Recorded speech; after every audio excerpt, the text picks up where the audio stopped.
देश भर में और महाराष्ट्र में खासतौर से जो मीडिया के माध्यम से सामने लाया गया है कि टेरर फंडिंग के नाम पर एक ऑर्गेनाइजेशन के कार्यकर्ताओं को उठाया गया।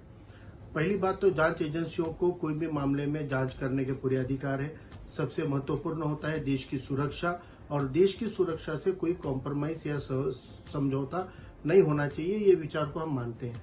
लेकिन हम ये पूछना चाहते हैं कि आप मीडिया के जरिए जो चित्र निर्माण कर रहे हैं उसके अंदर वास्तव क्या है। आपने जो आज रेड किए हैं, आपने जो धाड़ डाले हैं, इनमें आपके हाथ को क्या लगा हुआ है?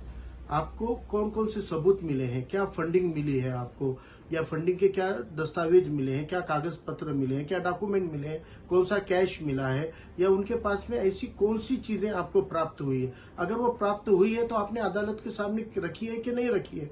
ये सारा मामला जो है ये जांच एजेंसियों को सामने लाना होगा, वरना वंचित बहुजन आघाड़ी की ओर से अली जनाब प्रकाश अंबेडकर साहब ने ऑलरेडी ये भूमिका ली है कि अगर ये जांच एजेंसियां ये सारी मामलात को पूरा ट्रांसपेरेंसी के साथ सामने नहीं ला रही है तो ये मान लिया जाएगा कि बीजेपी जो एक एजेंडा लेके चलती है मुस्लिम समाज का सामाजिक चरित्र बिगाड़ने का, मुस्लिम समाज को टारगेट करने का, और खास तौर से जब तक ये केंद्र की मोदी सरकार हुकूमत में आई है तब से ये मुस्लिम संस्था और संगठनों को बार बार टारगेट करती आई है। इन 8 सालों के अंदर कई बार पीएफआई नाम की संगठन का नाम लिया गया, सैकड़ों लोगों को अरेस्ट किया गया, लेकिन अदालतों में वो सारे लोग, लगभग लोग उनमें के 80% लोग हैं, बाइज्जत बरी हो गए, छूट गए, क्योंकि वो आरोप साबित नहीं कर पाए। इसलिए किसी संगठन से जुड़े रहना ये कोई जुर्म नहीं हो सकता है। और आज देश में भी और महाराष्ट्र में भी पीएफआई नाम के संगठन के ऊपर कोई प्रतिबंध लगानी है, कोई बैन लगावानी है।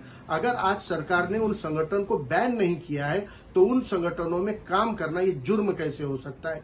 इसीलिए आज यहाँ पर जो भी ये मामला चल रहे हैं, ये मामलात के अंदर देशवासियों को गुमराह किया जा रहा है। इनको टेरर फंडिंग नाम का एक खौफजदा शब्द बताकर आम समाज को ये बताया जा रहा है कि कोई टेरर एक्टिविटी पे हम काम कर रहे हैं, जबकि हकीकत में ये इससे उल्टा है। और ये सिर्फ अपना मुस्लिम नफरत का एजेंडा फैलाकर देश के अंदर एक असुरक्षितता की भावना, इनसिक्योरिटी की भावना पैदा करने की साजिश है।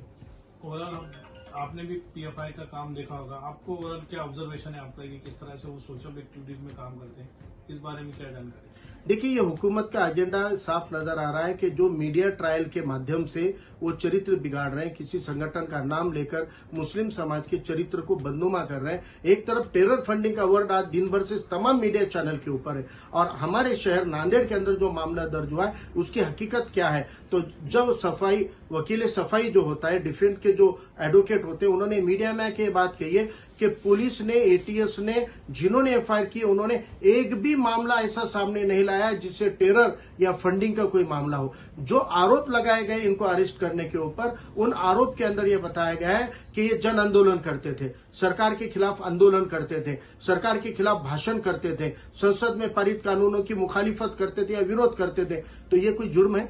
ये कोई जुर्म नहीं। और ये ऐसा गुमराह किया अदालत को कि ये इनके बयानात से नौजवानों के अंदर दो समाज में टेढ़े निर्माण करने का, लॉ एंड ऑर्डर बिगाड़ने का काम कर रहे थे, और इसकी हमको जांच करना है बोलकर उन्होंने 10 दिन की पीसीआर मांगी थी, जबकि ये बात सामने आई कि 8 दिन की पीसीआर दी गई।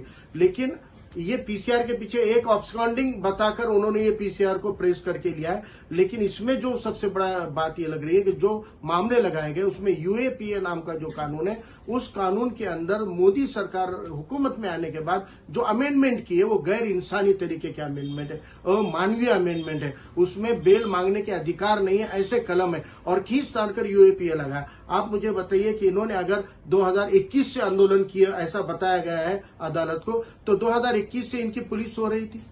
2021 से उन्होंने उनके उन आंदोलनों के खिलाफ में एक सादी एनसी तो भी खताई है क्या? एनसी तो भी रिकॉर्ड की है क्या? एक आधी एफआईआर तो भी फाड़ी है क्या? एक नोटिस तो भी दी है क्या? फिर 2021 से तुमने उसको नोटिस नहीं दी। फिर उसमें लिखा गया कि एनआरसी सीए के खिलाफ आंदोलन किया। वो तो पूरे देश के मुसलमानों ने किया, देश के मुसलमानों ने नहीं, देश के उन हिंदुओं ने भी किया जो 40% हिंदू एनआरसी सीए के तहत बाहर निकलने वाले, हमारे हिंदू समाज के भी 40% लोग हैं जिनको एनआरसी सीए का धोखा है, उन्होंने भी आंदोलन किया।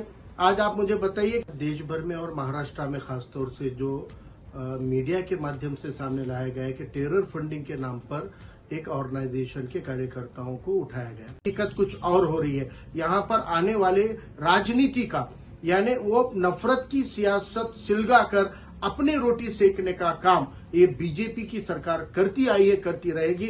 और अब उनके पास कोई मुद्दा बचा नहीं है, ना 3 तलाक का मुद्दा रहा, ना अयोध्या का मामला बचा है। तो अब नए मुद्दे पैदा करने के लिए और हमारे हम वतन भाइयों के जहन में इनसिक्योरिटी लाने का काम करने की साजिश के तौर पे देखा जा रहा है। हमने अपनी पार्टी की तरफ से अली जनाब प्रकाश अंबेडकर साहब ने ये चैलेंज किया है एनआईए को, ये चैलेंज किया है एटीज को, महाराष्ट्र सरकार को और पुलिस को कि अगर आपके पास में इन लोगों के खिलाफ में कोई ठोस सबूत है तो आप वो सामने लाओ इन द सेंस वो पब्लिक डोमेन में लाओ। और पब्लिक डोमेन में लाने के लिए अगर ये अदालत के भी सामने रख देंगे तो वो भी पब्लिक डोमेन में आ जाएगा। कम से कम अदालत को तो दिखाओ, आज अदालत में पेश किया आपने, क्या रखा, ना कोई हथियार है, ना आर्म्स है, ना वेपन है, फिर टेरर फंडिंग का इल्जाम किस आधार पे लगाया गया है। और अगर तुम्हारे पास में कोई आधार है तो सामने लाया जाए, वरना अगर आप किसी समाज के प्रति, किसी कम्युनिटी के प्रति नफरत की सियासत का एजेंडा अगर बीजेपी चला रही होगी तो उसको ठोस जवाब देने के लिए रास्ते पे उतरने का काम